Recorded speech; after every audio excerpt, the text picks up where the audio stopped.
Yo, these videos aren't for children. My channel's said to mature, but still. Anyways, see, guys, my channel's been nothing but murder drones and hell of a boss. Much I love those series. Let's be honest, it's time for a change of pace. So, why don't we start by covering one of my favorite horror games of all time? Five Nights at Freddy's 4.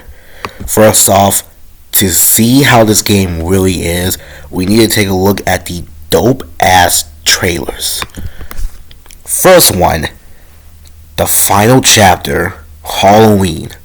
Neither of which came true, but the main focus, Nightmare Freddy's reveal with his children, the Freddos, on his belly. Next up, we got the Wasn't Me teasers, a series of teasers showing Nightmare Bonnie, Nightmare Chica, and Nightmare Foxy.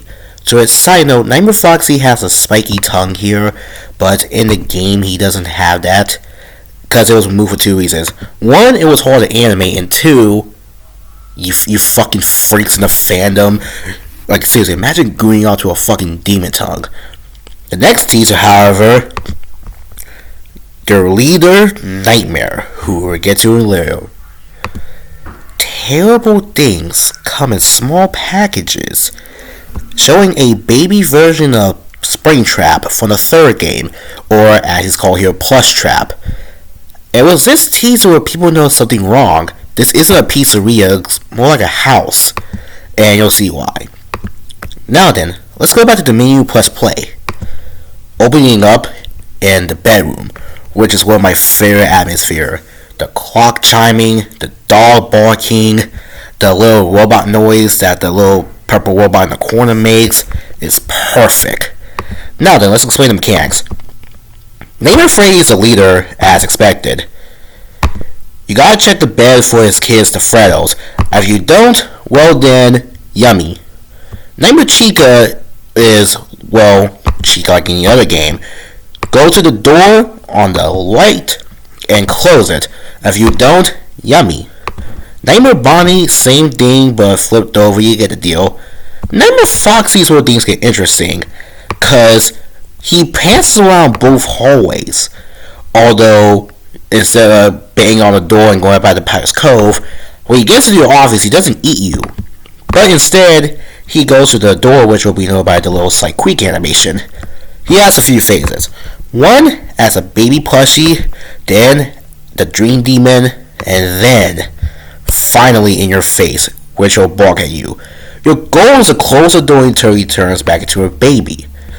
Night 5 is where things flipped up, because on night 5, you start in your bedroom like usual, checking the little Freddos, but then you hear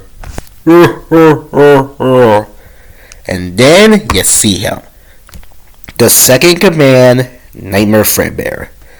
And Nightmare Fredbear is an important aspect of this game, because like FNAF 3 and FNAF 5's sis location, this game has an unmask mechanic, where you need to find out who Fredbear actually is. He copies all the animatronics, Bonnie and Chica in the hallway, Freddy in the bed. On night 7, when it goes to 4 a.m., you meet their leader, Nightmare. Now let's talk about the designs. Nightmare is a black version of Nightmare Fredbear. Nightmare Fredbear is a pretty solid design, with Golden Freddy with bloodshot eyes, razor rabies teeth. Although I do like Nightmare more because he's transparent. First off, his pitch black color scheme is cool as fuck, and I love the fact you can see the robotic brain. Plushtrap? People say Nightmare Freddy's the weakest. I think it's Plushtrap. I'm sorry, this is just not a good Nightmare Springtrap design. Springtrap in the third game was like 8 feet tall. He had a corpse in him. Here, you don't get any of that. Nightmare Cupcake also sucks too. His jump scare's just corny. Nightmare Chica is fine. It's pretty much with a Chica, but more teeth. Nightmare Bonnie is just badass. I wish Nightmare Foxy kept his tongue kinda, because it kept in a cool little gameplay mechanic. Nightmare Freddy, however, is part of my favorite design. He reminds me a lot of Freddy Krueger. I love FNAF. I love A Nightmare on Elm Street, so Nightmare Freddy is right up my ammo. But the designs aren't the best part of this game.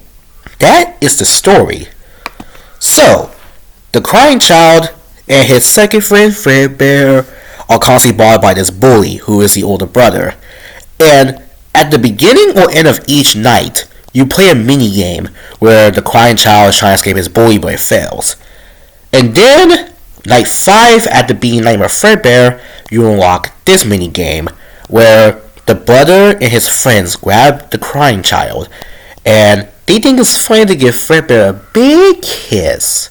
And then, the tears of the kid cause Fredbear's spring locks to fail, and crushes and eats them, and they can do nothing but watch in horror.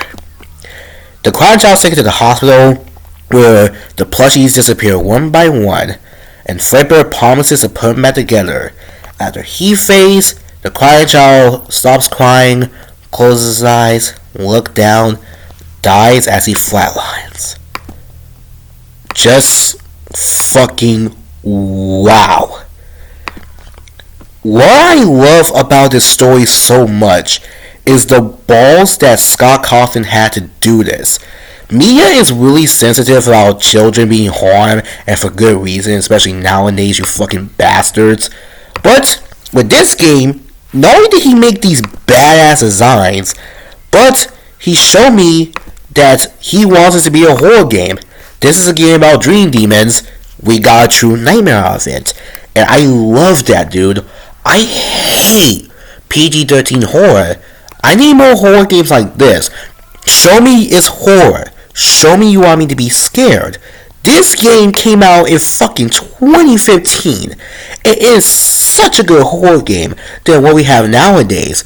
Like, dude, I pray that the third movie follows this format, because a FNAF game or a FNAF movie that is a horror game with death consequences. That's why I love this series in the first place. Nonetheless, FNAF 4, my favorite horror game, perfect FNAF game, best FNAF game, dare I say, and a welcome addition to my gaming library. Thank y'all, and peace out.